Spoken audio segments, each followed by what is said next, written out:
Hello guys, Dividend Enjoyer here, and today I'm going to be going through my $26,411 stock portfolio. But before I get started with this video, I just want to tell you guys that I did decide to liquidate the Webull account. I just decided that it would be better for tax purposes and I need the money for a life event. I've also sold off my Energy Transfer. It was a really good ride.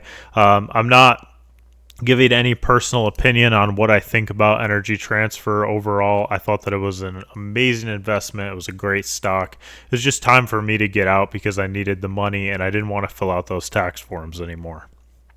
So sold off all my Energy Transfer in the Webull account. But getting into it now, here we can see that the Chase account is now valued at $26,411.32 for a daily gain loss of $96.79.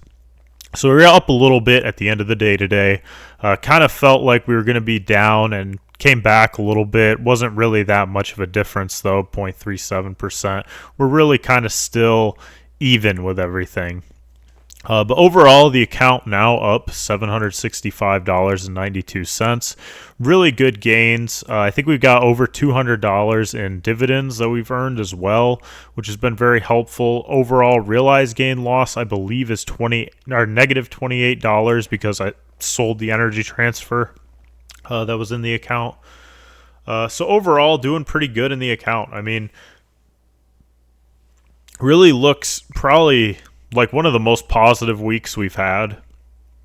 Just the overall account is up a very substantial amount compared to what we've been up previously and what we've kind of looked at earlier in the market. It feels like everything's kind of starting to come back, and it really feels like tech is kind of moving forward in a very solid way. And what I mean by that is, I mean, if you look at my Meta position, I'm up over 24% on it. Now, I think that everyone's kind of already piled into Meta and everyone's trying to get it now. It's kind of in the stage where I think it still has some legs to run up some more, but it's just, I mean, this has been the absolute stock, folks, that people want to get into. I mean, Meta has just been so highly praised, as we can see. Like, I bought one share at $484. And now they're going for almost $700, and it's been like a month and a half. What about Meta has changed that much to trigger that much of a difference? I mean, I don't know, but I had calculated kind of a fair value around the 650, 700 mark. I think 750 is kind of crazy for Meta, but I do think that we could hit that high. I do think that it has room to explode higher. But really just kind of crazy stuff. I think the whole portfolio has been doing quite well. I think if you guys remember last week, I kind of talked about how Amazon is eventually going to hit its 52-week high again. I mean, it's going to happen. And I believe then Amazon was around the $204 mark, and now we've closed today at $216.98. So I feel pretty good about that one. I feel pretty good about having added a decent bit of Amazon to my portfolio. Being up $250 exact on it feels pretty good to me. We also have, our Vici shares. I've been buying again every time it goes below 30. I was tempted to buy a little bit today at 31, but I decided against it simply because I really wanted to really stay true to buying it when I knew it was definitely undervalued. But I do still think that 32 is a pretty good price. I might look at wanting to own more Vici in the future. I think I'm going to put the full dividend back into itself and just reinvest that because I can't think of anything really much better other than I do think that it might be smarter to buy more Salesforce. We could see the Salesforce has come back a little bit, still down 6.88%. Definitely just been really weird time being a Salesforce investor, folks. It feels like they're doing everything correctly. I think we're just getting rid of the really impatient people that want a tech stock like a Palantir type of growth. I think we're getting those people out. I think the people that are investing in something like a Palantir with the crazy level of growth that Salesforce used to be, I think that those people are exiting now because Salesforce is becoming more mature. I agree there's not going to be as high and crazy of growth rates, but the growth is still going to continue. So if you're a long-term investor, that means that it's probably going to be worth more money in the future because it's going to continue to grow, and you have kind of some surprise upsides that could happen. But I think that Salesforce as a software is extremely valuable and that it's a very smart buy. Again, not a financial advisor, not financial advice. But Salesforce, the only position I'm down on, $431.40. I've been adding like crazy. The overall value of this position is now $5,841.76. And I really think that this stock is going to continue to increase. I'm very bullish on Salesforce. I think I've talked about that ad nauseum. But today, I actually bit the bullet and added more Waste Management and American Express. And I know that I could have been buying them for cheaper, but I'm kind of looking at these investments like, where were they 5 years ago, and was it that much of a price difference? If I'm paying an extra, $10 a share on Waste Management, I think it's worth for being able to hold in the next 5 years and actually be a part of it, rather than sit on the sidelines and watch it continue to march upward, never hitting those lows again. So I really want more Waste Management. I think that I have to bite the bullet with Waste Management and just continually buy a little bit every single month to just force myself, whatever the price is, maybe $100, $200 a month, just throw it into Waste Management, continue to buy. Because I definitely could have bought more, and I thought it was too pricey then. I think it's, I thought it was too pricey now.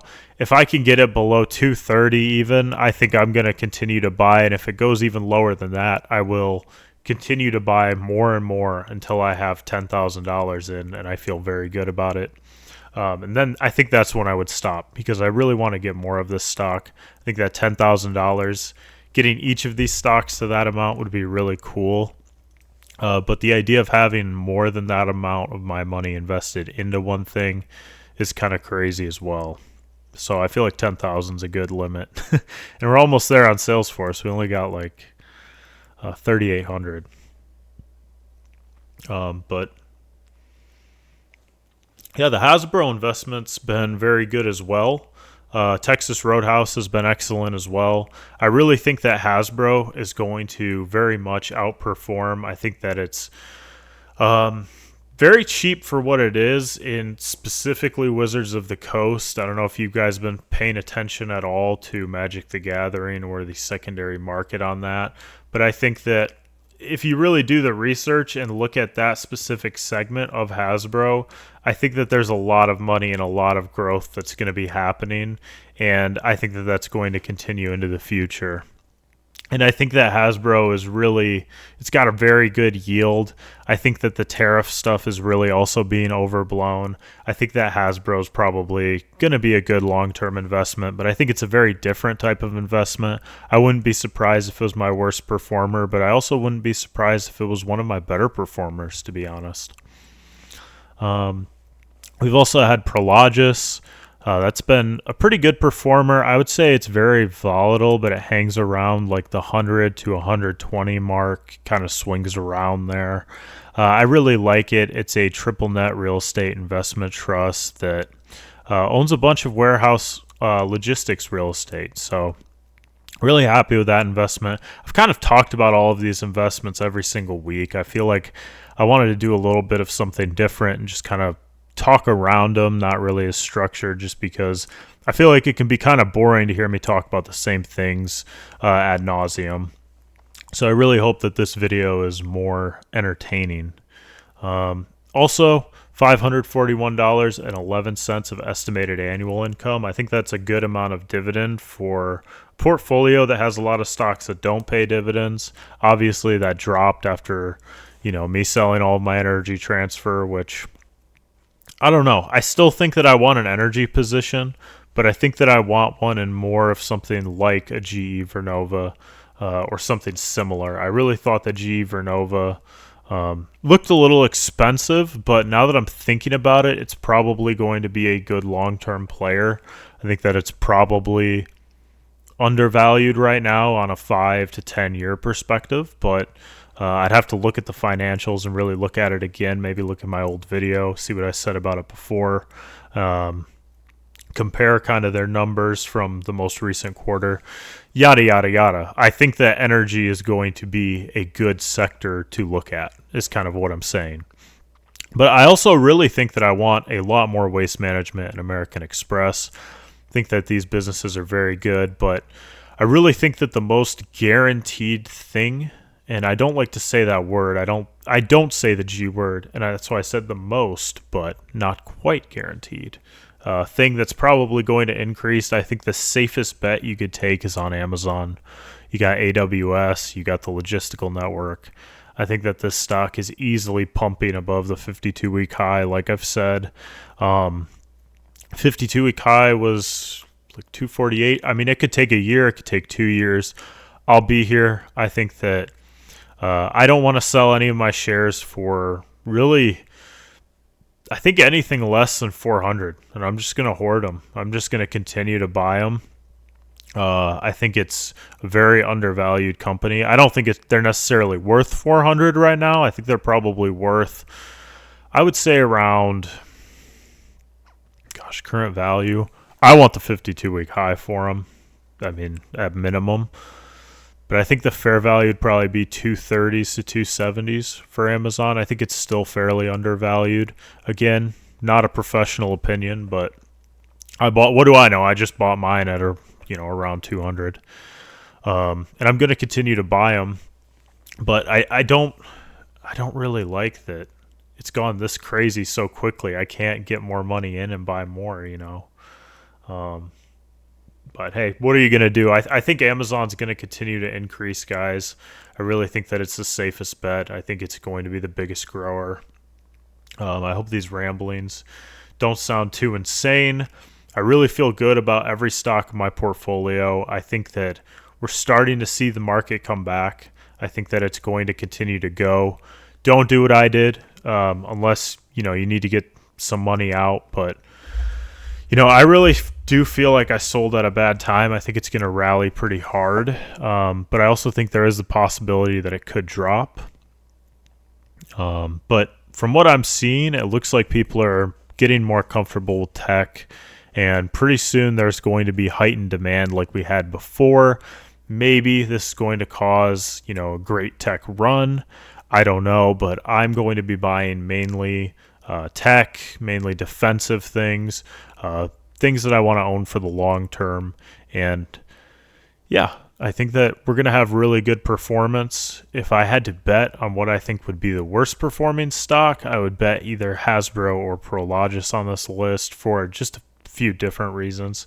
But I think that they also could be higher than average performers. There's just a little bit more risk. But other than that, I feel like my portfolio's very set up for any environment, and I am happy to hold these stocks for the very long term. And if you're making an investment, you should also be happy to hold stocks for the very long term. Hope you have a great rest of your day. I hope that this format wasn't too weird, and I hope that you enjoyed the video. Thank you. Bye.